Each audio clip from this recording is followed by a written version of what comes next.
खानापूर तालुक्यातील भाळवणी येथील शिकरगाल मळ्यामध्ये एरळा नदीमध्ये पोहायला गेलेली 8 मुले नदीमध्ये बुडाली आहेत. त्यातील 7 जणांना वाचवण्यात यश आले असून एका 20 वर्षीय मुलीचा मृत्यू झालाय. फिरदोस जाकीर शिकलगार असं या मुलीचं नाव असून तिचं मूळ गाव कोरेगाव आहे, तर ती मुंबई येथे राहत होती. भाळवणी येथे शिकलगार मळ्यामध्ये एका लग्न समारंभानिमित्त आयोजित कार्यक्रमास मुंबई तसेच इतर बाहेर गावातून मोठ्या प्रमाणावर पाहुणे आले होते. येथील शिवतेज मंगल कार्यालयामध्ये कार्यक्रम सुरू असताना काही जण एरळा नदीमध्ये पोहण्यासाठी गेले होते. त्यामध्ये 17 ते 18 लहान मुले आणि मुली होती. त्याचबरोबर त्यांच्याबरोबर त्यांचे पालक सुद्धा होते. ही सर्व मुले 12 ते 14 या वयोगटातील होती. मुले पाण्यामध्ये खेळत असताना त्यांचे पालक नदी काठावर पाहत उभा होते, परंतु पाण्याचा अंदाज न आल्याने काही मुले पाण्याच्या खोल प्रवाहामध्ये गेली. त्याचवेळी त्यांना वाचवण्यासाठी काही मुले धावली. या सर्व गोंधळामध्ये 7 ते 8 मुले बुडाली. यावेळी नदीच्या काठावर असलेल्या पालकांनी आणि इतर सर्वांनी नदीमध्ये धाव घेऊन मुलांना वाचवण्याचा आटोकाट प्रयत्न केला. यावेळी बुडालेल्या 7 मुलांना वाचवण्यात आलं. फिरदोस शिकलगार ही नदीच्या पाण्यामध्ये बुडाली. या मुलांना वाचवत असताना काही पालकांना पोहता येत नव्हतं. ते सुद्धा या मुलांना वाचवण्यासाठी नदीमध्ये उतरले होते.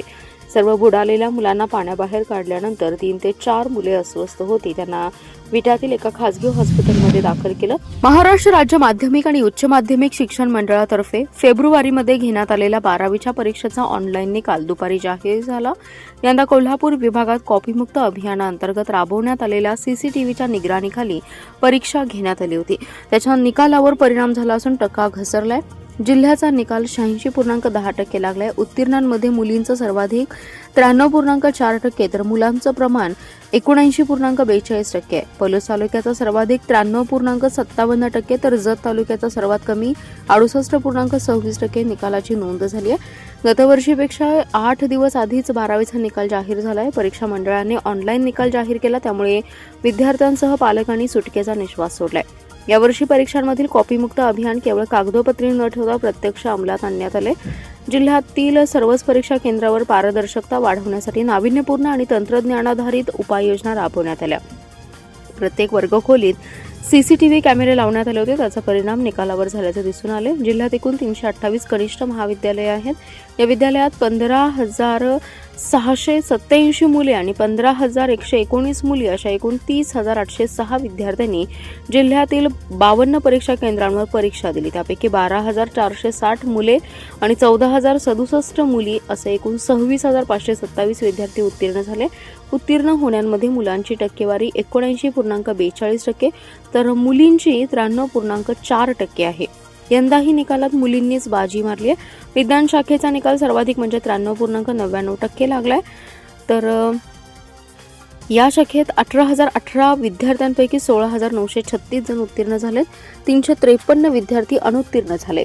कला शाखेचा निकाल 70.85% लागलाय. वाणिज्य शाखेचा निकाल 80.79% लागलाय. व्यावसायिक अभ्यासक्रमाचा निकाल 85.52% लागला असून ITIचा 72.56% निकाल लागला असून परीक्षेला 113 विद्यार्थी बसले होते. त्यापैकी 82 विद्यार्थी उत्तीर्ण झालेत.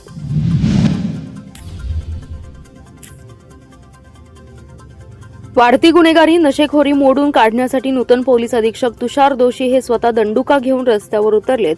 शुक्रवारी सायंकाळी त्यांनी संजयनगर कुपवाड परिसरातील डार्क स्पॉटवर तपासणी केली. तसेच परिसरात गस्त घालत नागरिकांशी संवाद साधलाय. प्रदीर्घ काळानंतर अधीक्षक रस्त्यावर आल्याने सर्वत्र चर्चा सुरू होती. दरम्यान अधीक्षक दोशी हे अचानक कोणालाही न सांगता स्वतः शहरात फिरत असल्याने अनेकांचे धाबे दणाणलेत. सांगली शहर आणि परिसरात खुनाच्या घटना वाढल्या आहेत. दर 4 दिवसाला एक खून होतोय. मागील महिन्यात एकाच दिवशी 3 खून झाले होते. दुसऱ्या बाजूला नशेखोरांचा खुलेआम धिंगाणा सुरू आहे. पोलीस दलाची गस्त कुचकामी असल्याचा आरोपही करण्यात आला. नशेखोर गुन्हेगारांमुळे सांगलीकर भयभीत झालेत. पालकमंत्री चंद्रकांतदादा पाटील यांनीही याबाबत गांभीर्याने दखल घेतली. दोशी यांनी पदभार स्वीकारल्यानंतर अधिकाऱ्यांच्या ओळखी करून घेतल्या. बेसिक पोलिसिंगसह दृश्य पोलिसिंगवर अधिक भर दिला जाईल असं त्यांनी जाहीर केलंय. त्यानंतर काल सायंकाळी ते स्वतः पथकासह रस्त्यावर उतरले. पहिल्यांदा संजयनगर परिसरातील प्रत्येक डार्क स्पॉटवर त्यांनी भेटी दिल्या. तेथून अहिल्यानगर मार्गे ते कुपवाडमध्ये आले. वाघमोडे नगर, कापसे प्लॉट, 100 फुटी रस्ता परिसरात त्यांनी गस्त घातली. तेथील प्रत्येक डार्क स्पॉटची माहिती घेतली. तसेच चौकाचौकात नागरिकांच्या भेटी घेतल्या. तेथील माहिती जाणून घेतली. त्यांच्या या भूमिकेचं सर्वत्र कौतुक होते. त्यांच्यासोबत उपअधीक्षक संदीप भागवत, प्रणिल गिल्डा, निरीक्षक संजीव झाडे, सतीश कदम, सहाय्यक निरीक्षक आनंदराव घाडगे यांसह LCB आणि जलद कृती दलाचे पथकही सहभागी होते. सांगलीत हिंदू एकता आंदोलन संघटनेकडून मीरा भाईंदर येथे हिंदू धर्म विचारून हल्ला करणाऱ्या जैब जुबेर अन्सारी याचा एन्काउंटर करावा अशी मागणी करत प्रतिकात्मक एन्काउंटर आंदोलन करण्यात आलं. तसेच कोल्हापूर येथे 15 तरुणींचे लैंगिक शोषण करणारा जुबेर अन्सारी आणि शाहिद समीर संधी याच्यावर मोक्का अंतर्गत कारवाई करावी अशी मागणीही करण्यात आली आहे. यावेळी जैब जुबेर अन्सारी याच्या फोटोला खेळण्यातील बंदुकीतून प्रतिकात्मक गोळ्या झाडण्यात आल्या. तसेच सरकारने या जैब जुबेर अन्सारीला दहशतवादी घोषित करून त्याचा एन्काउंटर करावा, अन्यथा हिंदू बांधव त्याचा एन्काउंटर करतील असा इशारा यावेळी देण्यात आलाय. हिंदू एकताचे प्रदेशाध्यक्ष नितीन शिंदे यांच्या नेतृत्वाखाली हे आंदोलन करण्यात आलं. यावेळी बोलताना माजी आमदार नितीन शिंदे म्हणाले की पहलगाम येथे दहशतवाद्यांनी हिंदूंना धर्म विचारून कलमा पडायला लावून सुनता आहे का नाही पाहून गोळ्या घातल्या आणि तेथील स्थानिक मुस्लिम लोकांनी त्यांना सपोर्ट केला. त्याचा बदला ऑपरेशन सिंदूर राबवून अतिरेक्यांचा खात्मा केला. मीरा भाईंदर येथे जैब जुबेर अन्सारी या जिहादी कट्टरपंथीयाने मुसलमानांना हिंदू बांधवांना धर्म विचारून कलमा पाडायला लावून चाकू हल्ला करून गंभीर जखमी केले. त्याला सरकारने दहशतवादी ठरवून त्याचा एन्काउंटर करून खात्मा करावा.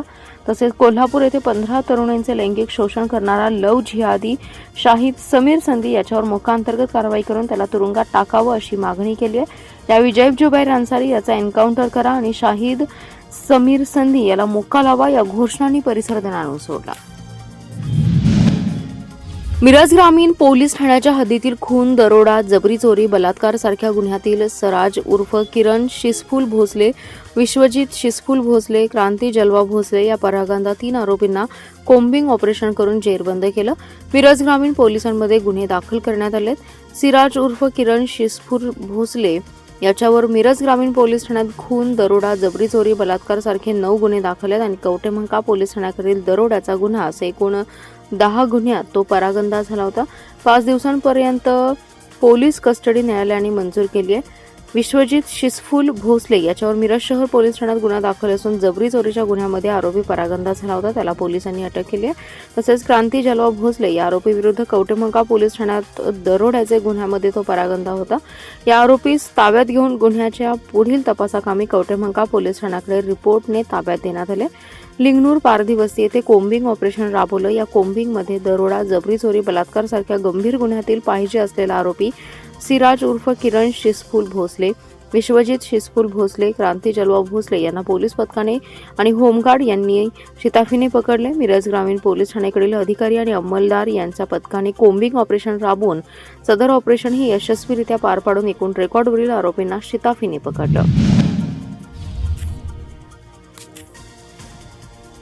जिल्हा मध्यवर्ती बँकेच्या शताब्दी वर्षानिमित्त कृषी आणि महिला बचत गट प्रदर्शनाचं उद्घाटन भरवण्यात आले. कृषी प्रदर्शन हे शेतकऱ्यांसाठी नवे व्यासपीठ मिळवून देईल असा विश्वास बँकेचे अध्यक्ष मानसिंग नाईक यांनी व्यक्त केला आहे. नेमिनाथ नगर क्रीडांगणावर जिल्हा बँकेच्या शताब्दी महोत्सवात प्रदर्शनाचं उद्घाटन बँकेचे अध्यक्ष नाईक यांच्या हस्ते करण्यात आलं. यावेळी उपाध्यक्ष जयश्री पाटील, संचालक खासदार विशाल पाटील, मोहनराव कदम, पृथ्वीराज पाटील, प्रकाश जमदाडे, अनिता सगरे, वैभव शिंदे, मनसूर खतीब, मुख्य कार्यकारी अधिकारी शिवाजीराव वाघ उपस्थित होते. प्रदर्शनात खरीप हंगामाच्या पार्श्वभूमीवर शेतकऱ्यांना आधुनिक तंत्रज्ञानाची माहिती मिळते. कृषी अवजारे, ड्रीप इरिगेशन, सेंद्रिय शेती, हरितगृह, डेअरी, कुक्कुटपालन, मत्स्य व्यवसाय, अन्न प्रक्रिया, बियाणे, खतं आणि कृषी सॉफ्टवेअरपर्यंत विविध विभागांचा समावेश आहे. महिला बचत गटांसाठी 100हून अधिक स्टॉल्स उभारण्यात आले असून 40पेक्षा अधिक फूड स्टॉल्स आकर्षक ठरत आहेत. महिला उद्योजकांना थेट ग्राहकांशी संपर्क साधण्याची संधी मिळत आहे. सभासदांना स्मार्ट कार्डचंही मोफत वितरण होणार आहे. प्रदर्शनात शासकीय योजना, विमा, अनुदान, आर्थिक सल्ला तसेच ई-बाईक, कार आणि सांगलीसह परिसरात पार्किंगमध्ये लावलेल्या दुचाकी चोरांच्या रेकॉर्डवरील गुन्हेगाराच्या मुसक्या आवळण्यात पोलिसांना यश आले. स्थानिक गुन्हे अन्वेषण शाखेच्या पथकाने रेकॉर्डवरील गुन्हेगार विनायक बजरंग खोटाळे याला अटक करून दुचाकी चोरीचे 3 गुन्हे उघडकीस आणले. त्याच्याकडून 1,55,000 रुपयांच्या 3 दुचाकी जप्त केल्या आहेत. जिल्ह्यातील वाढत्या घरफोडी आणि मोटरसायकल चोरीचे गंभीर गुन्हे लक्षात घेता पोलीस अधीक्षक तुषार दोशी यांनी तातडीने गुन्हे उघडकीस आणण्याच्या सूचना दिल्या होत्या. गुन्हे अन्वेषणचे पोलीस निरीक्षक संजीव झाडे यांनी उपनिरीक्षक महादेव पवार यांच्या पथकाला दुचाकी चोरीचे गुन्हे उघडकीस आणण्याच्या सूचना दिल्या होत्या. दिनांक 30 एप्रिल रोजी उद्योग भवन परिसरात एक संशयित दुचाकी विक्रीसाठी येणार असल्याची माहिती पथकाला मिळाली. त्यानुसार पोलिसांनी सापळा रचून विना नंबर प्लेटच्या दुचाकीसह विनायक खुटाळे याला ताब्यात घेतलं. सुरुवातीला त्याने दुचाकीबाबत उडवाउडवीची उत्तरे दिली. कसून चौकशी केल्यानंतर त्याने 5 दिवसांपूर्वी भबाण हॉस्पिटल समोरून दुचाकी चोरल्याची कबुली दिली. तसेच सांगलीवाडी आणि मिरज बस स्थानक परिसरातून अन्य 2 दुचाकी चोरल्याचंही त्यानं कबूल केलं. पोलिसांनी त्याच्याकडून एकूण 1,55,000 रुपये किमतीच्या 3 दुचाकी जप्त केल्या आहेत. अटक करण्यात आलेला विनायक खुटाळे हा रेकॉर्डवरील गुन्हेगार असून त्याच्यावर सांगली आणि सोलापूर जिल्ह्यात घरफोडी आणि वाहन चोरीचे अनेक गुन्हे दाखल आहेत.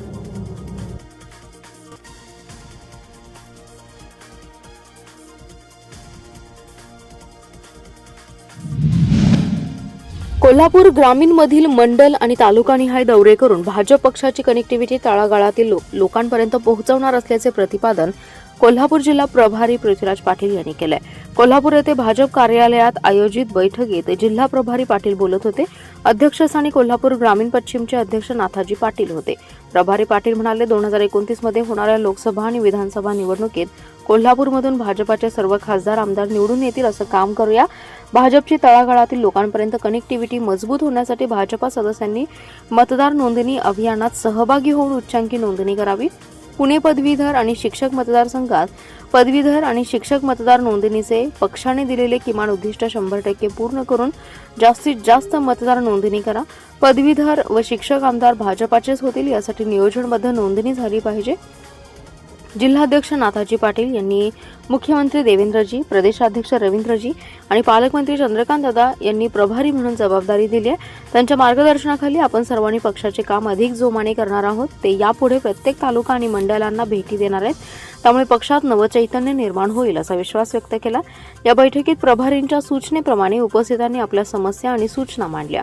त्याची नोंद प्रभारींनी घेतली. यावेळी उपाध्यक्ष राजेंद्र तारळे, किरण घाडगे, सरचिटणीस भिकाजी जाधव, डॉक्टर आनंद गुरव, सुशीला पाटील, महेश चौगुले, चिटणीस दत्तात्रय मेडशिंगे, धीरज करलकर, रेखा नांगरे पाटील, तानाजी कुरणे, नामदेव कांबळे, प्राध्यापक ND बिरनाळे आदी जण उपस्थित होते. कडेगाव तालुक्यातील चिंचणी अंबग येथील गांधी एज्युकेशन सोसायटी कुंडल संचलित श्री शिवाजी हायस्कूलची स्थापना सन 1957 रोजी झाली असून शाळा स्थापनेपासून सन 2025 पर्यंत या शाळेतून शिकलेल्या विद्यार्थ्यांना रविवारी सकाळी 9 ते 11 वाजेपर्यंत माजी विद्यार्थी मेळाव्याचं आयोजन करण्यात आले. चिंचणीतील श्री शिवाजी हायस्कूलमधील विद्यार्थ्यांनी ग्रामीण भागात शिक्षण घेऊन आपल्या शाळेचं आणि गावाचं नाव साता समुद्रापार नाव उज्ज्वल केलं असल्याने शाळेतील पुन्हा ते दिवस तसेच आठवणीतील मित्र गुरुजींची पुन्हा भेट घडवण्याचा संकल्प तसेच शाळेच्या भविष्यातील सोयीसुविधा उपलब्ध करण्यासाठी छोटासा संकल्प साध्य करण्यासाठी माजी विद्यार्थी तसेच माजी शिक्षकांनी आपल्या विद्यालयासाठी एकत्रित येण्याचं आवाहन विद्यालयाचे मुख्याध्यापक अरुण सावंत यांनी केले.